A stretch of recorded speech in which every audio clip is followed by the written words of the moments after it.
The Tao of Self-Confidence, episode 277. Welcome to the Tao of Self-Confidence, where I share stories of amazing women who have discovered their inner journey to self-confidence.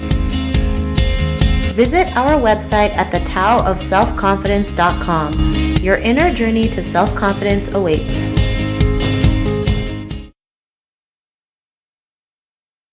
Well, hello friend. Welcome to the Tao of Self-Confidence, where I share stories of amazing women who have discovered their inner journey to self-confidence.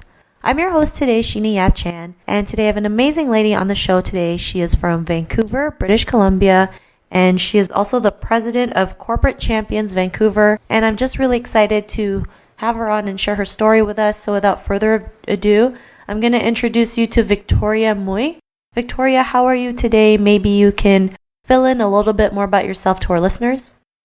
Hi there, Sheena. Thank you so much for having me today. My name is Victoria. Thanks for the intro. And I'm a Chinese Canadian. I immigrated to Canada with my family in 1988. So it's been a while since I've been here. And originally we moved to Toronto, and after a few years we ended up moving to the West Coast. So I've been in here for a very long time. So I consider myself a West Coaster, and it's been a good journey so far. Really like it here.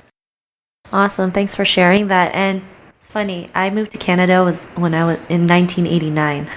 But my dad really wanted to move to Vancouver, but we ended up in Toronto. So Oh, is that right? Yeah, it's just pretty funny. Victoria, what would be your favorite self-confidence quote? My favorite self-confidence quote is to stay curious and always to feed your mind and soul. I really believe in self-education, personal improvement, and that's really what it comes down to. The core of being confident is just to really equip yourself with enough knowledge, and through knowledge you can get yourself to a place where you feel a lot of power, a good position to engage with people in a more meaningful way. So for me, it's to just kind of obtain knowledge, stay curious, and to kind of constantly feed yourself. I love it. It's a great quote. And especially too nowadays, kids go to school, they learn math and science, and nothing's wrong with that. But I think we need to also teach children how to be confident in themselves, how to have positive thinking. Because when you go in the real world, it's like you kind of have to fend for yourself, right? It's like nobody ever taught me this stuff. I had to do this on my own too, like just read books, surround myself with people, go to events. And I think if we have more and more of these things for kids, then they're more prepped for the world. And, that's just how I feel. It's just right now it's like they're so focused on just academics that they forget the other parts of life. So great quote. I really love that. And in your own words, how would you define self-confidence?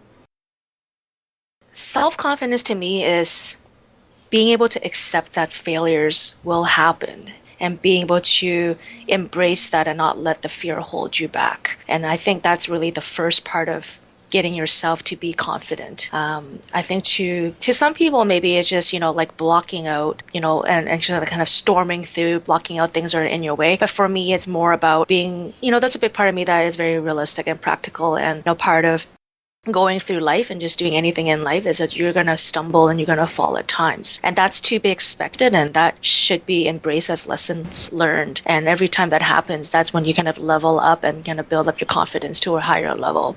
And also not being apologetic for being good at what you do. I find that, sometimes people, in an effort to be humble, which is great, always stay humble, but they're also a little bit too reserved in, embracing that they're actually really good at something, and just kind of being it, taking it out there and owning it, and just kind of tell people, yeah, you know what, I am good at this. And I think that can kind of really build on your self-confidence and builds on who you are, and you're not afraid to kind of stand up there and kind of say, yeah, I'm, this is what I'm good at. I'd be happy to serve, I'd be able to help others, and this is, who I am.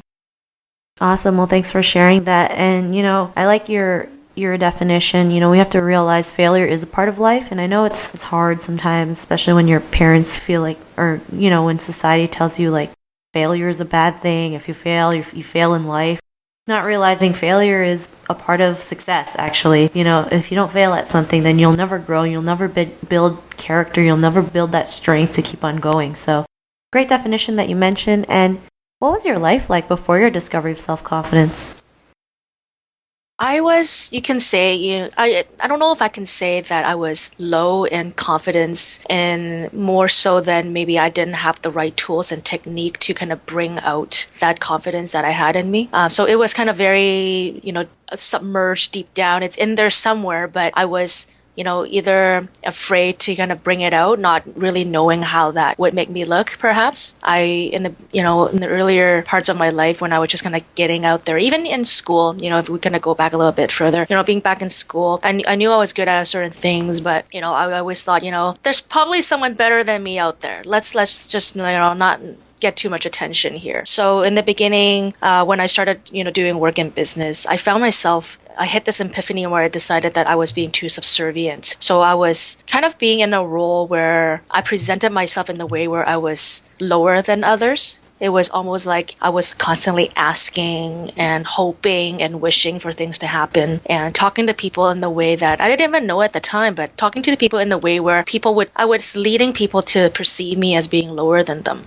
Very low self-confidence kind of a vibe to people. Even though maybe I didn't necessarily felt that way, I carried myself out that way. And, and kind of being out there, it's a matter of a perception a lot of times. So when I kind of realized that that's what I was doing, I decided to really examine the way I talked. I looked at the language and the verbiages that I used. When I would write emails, I would kind of reread it a few times and kind of go, if I was the person on the other end reading this, how would they perceive me? So I took a lot of time, do a lot of introspection, and, and learned to realize that, people want to work with others that are, talented and smart and kind of confident. And I wanted to make sure that I carry that image and I genuinely live that image myself as well. So kind of once I hit that point of epiphany, I spent quite a bit of time getting myself up to speed and doing a whole 180. That took, I would say initially a few months to just really sit down and kind of go, okay, this is the person I like to be. And then just slowly through time, slowly transitioning myself into becoming that ideal self where I'm really happy about how I carry myself, in public, how I carry myself with, my friends and family in general. And slowly people were telling me that, hey, I kind of really feel like, yeah, you've changed, Victoria. I feel like, this aura around you, you're happier, you're more confident, and you really seem like you know what you're doing. And when I was starting to hear that a little bit more, I felt like, okay, well, it looks like I'm doing the right thing, and just kind of kept going and didn't look back from that point on. Thanks for sharing that. And, I think it's a lot of us, especially, Asian women, we feel like we're not worthy, right? We feel like we always need to seek approval from others or seek permission, not realizing that we just got to go out there and do it and, say, screw it. Forget what other people say, and like you said, you had an epiphany and you just decided to change. And because of that epiphany, what's your life been like now? It's been great. And, like you said, being, a part of, Asian descent within Asian culture, your parents have very high expectations of you. They basically raise you in the way that, they want you to meet their goals and their dreams as well that they have set for you. So for me to kind of go out there and run my own business kind of broke their expectations a little bit in terms of, I wouldn't say break their dreams, but it kind of didn't really follow the path that they had set up. They thought, that I was going to follow. They envisioned me working at a bank, doing a 9-to-5 job, that very cookie cutter lifestyle, very stable, very predictable. And I just didn't fit into any of that. And for me to kind of break that path and go out on my own, I really had to prove myself to them and to maintain that relationship as well, because it does, compromise things at times, when you're talking to them, the relationship gets shaken a little bit, especially in the beginning when, you don't quite have results yet. You're just getting out there and hustling for yourself. I think it's a lot of self-belief.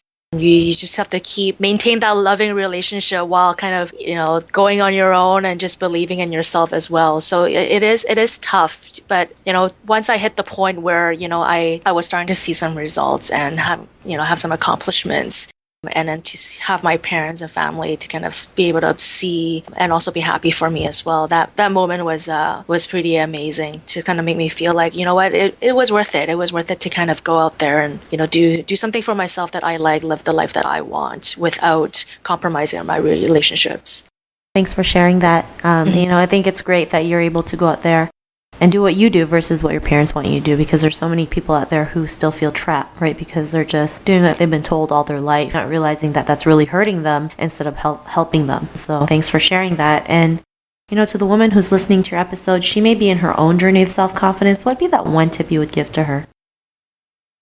The one thing I would say to people who are, trying to live their dreams and trying to go out there right now is to not worry so much about what other people think of you. I think especially being women, we're kind of always concerned with how we're perceived. And I found myself a lot of times thinking that way too. And I mean, a lot of it is legitimate. You do have to kind of think about, okay, well, how you're perceived to the public, how you're perceived in, within the network that you want to be in. But at the same time, especially to the ones that love you the most, you kind of have to decide whether, that's something that might hold you back or it's something that would kind of push you forward. As for me, when I think about, perception that I think people might have of me, I want to, have this very positive and, confident and, genuine kind of a perception of myself when I kind of go out there. So, and that's something I work towards too. And I think that's a positive. But if you're sitting there and you're thinking, oh, I don't know, I'm not sure, maybe I should do this just for the sake of fitting into someone else's mold. And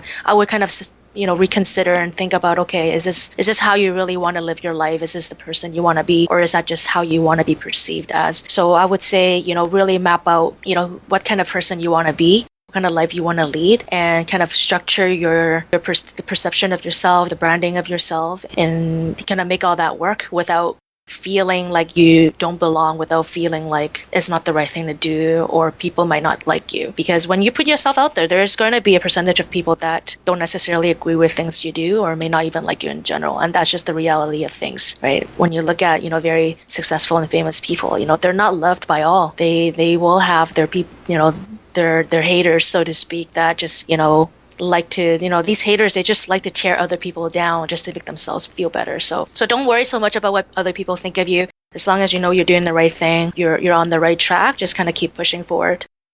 Thanks for sharing that tip. And, I totally agree with you. When you stop caring about what other people think of you, that's when you can just go out there and do whatever, and not have to apologize for anything. So great tip. And if our listeners wanted to connect with you or get to know a little bit more about you and what you do, is there any links or social media profiles we can connect with? Yeah, definitely feel free to add me on Facebook or send me an email. Maybe I can share that with you in a link. And yeah, feel free to connect with me further. I'd love to chat more about, my journey, my experiences. And, we can kind of sit down and have a chat and talk about life in general. Awesome. Thanks for sharing that. And to our listeners, if you want to connect with Victoria, you can also head on over to thetaoofselfconfidence.com and search for Victoria's name. Her show notes will pop up, along with everything else we talked about. And I just want to thank Victoria for taking the time to share her story with us. So thank you so much. Thank you so much for having me, Sheena. You're welcome, and it was an honor having you on the show. So listeners, be on the lookout for another new episode of another amazing woman's journey to self-confidence, and we'll catch you later. Bye for now. Thank you for tuning in to another amazing episode of The Tao of Self-Confidence. Visit our website at thetaoofselfconfidence.com to check out cool resources, blog articles, show recaps, and so much more. Your inner journey to self-confidence awaits.